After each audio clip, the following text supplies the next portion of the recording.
पिता के कहे दो शब्दों ने बदल दी बेटी की जिंदगी। शादी टूटने के बाद शुरू की मेहनत और बन गई आईआरएस ऑफिसर। आइए उसकी कहानी आप सबको भी बताते हैं। आज की कहानी है कोमल गणात्रा की, जो गुजरात के एक छोटे से जिले अमरेली की मूल निवासी हैं। जिंदगी ने कोमल के रास्ते में तरह तरह की मुश्किलें पैदा की। पहले शादी के टूट जाने पर वे सदमे में थी।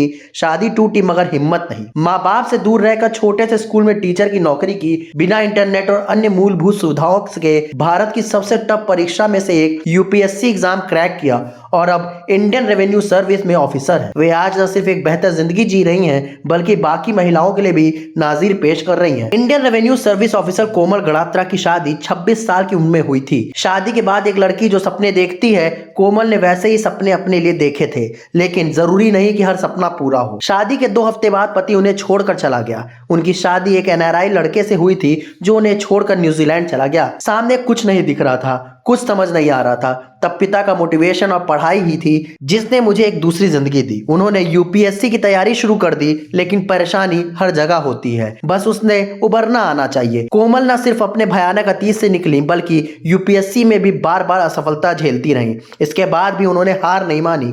आखिरकार मेहनत रंग लाई और चौथे अटेम्प्ट में यूपीएससी एग्जाम क्रैक करके दिखा दिया। आपको बता दें कि बेटा बेटी में भेदभाव पर कोमल कहती है कि मैंने मेरे घर में कभी ऐसा कोई भेदभाव देखने को नहीं मिला। मुझे कभी यह एहसास नहीं हुआ कि बेटी होना कमतर है या इसमें कुछ गलत है। सिर्फ मैं ही नहीं, मेरे दोनों भाइयों को भी मेरे पापा ने हमेशा यही बोला, you are special, you are important. आप जिंदगी में सब कुछ कर सकते हो, जिंदगी में बहुत आगे जाना है। ये लक्ष्य बचपन से ही हमारे मन में बीज की तरह बो दिए गए। हमें हमेशा से सरधम संभावना सिखाई गई थी। बचपन में फादर के बिहेवियर से और मदर की इंपॉर्टेंस से मिलने वाला कॉन्फिडेंस लेवल ही कुछ और था। यूपीएससी की तैयारी के दौरान कोमल एक स्कूल में पढ़ाने जाती थी। कुछ सामाजिक खामियों के कारण जब कोई गांव या छोटे शहर की लड़की बाहर पढ़ने या पढ़ाने जाती तो उनके घर वाले के आसपास के लोगों से लेकर कई तरह की बातें बोलते हैं। इस पर कोमल बताती हैं कि मैं भी अपने माँ बाप से 40 किलोमीटर दूर एक गांव में बतौर टीचर पढ़ाने गई थी। हालांकि मुझे इस तरह की परेशानियों का सामना नहीं करना पड़ा, बल्कि बतौर टीचर बहुत इज्जत मिली। मगर सभी को इस बात का ध्यान रखना चाहिए कि जब आपको आज़ादी मिलती है तो कुछ जिम्मेदारियों के साथ आती है। फ्रीडम कैरी करना आसान नहीं होता। आपको बहुत ध्यान रखना पड़ता है कि आपका फोकस ना हटे।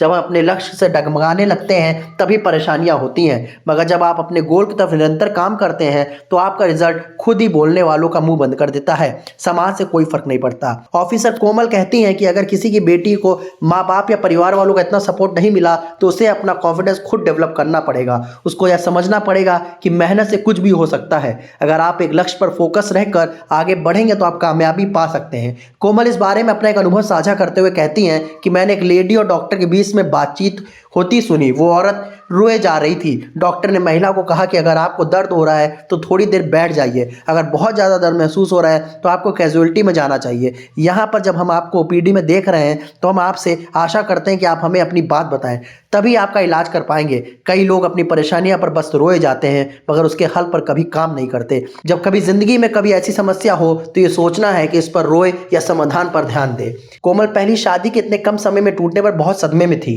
उनके पति से उनकी मुलाकात करीब 10 साल पहले हुई थी। उनका रिजल्ट आ चुका था, मगर पहली शादी की कुछ परेशानियां अभी भी मेरे साथ थी। उन्होंने आगे कहा कि उनसे एक कॉमन फ्रेंड के जरिए मिली थी। इसके 2-3 दिन बाद ही उन्होंने मुझे शादी के लिए प्रपोज किया। मैं एकदम से कोई जवाब नहीं दे पाई। पहली शादी के टूटने के बाद उस समय शादी के लिए इतनी सीरियस नहीं थी। मुझे लगता था कि शादी होगी तो भी ठीक है, ना हो तो भी ठीक है। मैं देश को समर्पित हो चुकी हूँ। मैं अकेली भी होती तो भी मेहनत करती रहती। इतनी जल्दी शादी के लिए कोई पूछता है तो भरोसा करना मुश्किल था। मैंने उनको कहा कि मुझे इस पर सोचने का वक्त चाहिए। 1 साल बाद जब वो अपने फैसले पर टिके रहे तब मैंने शादी के लिए हाँ कहा। इस कहानी को आप उन सभी महिलाओं के साथ शेयर करिए जो जीवन में कुछ अच्छा करना चाहती हों। धन्यवाद।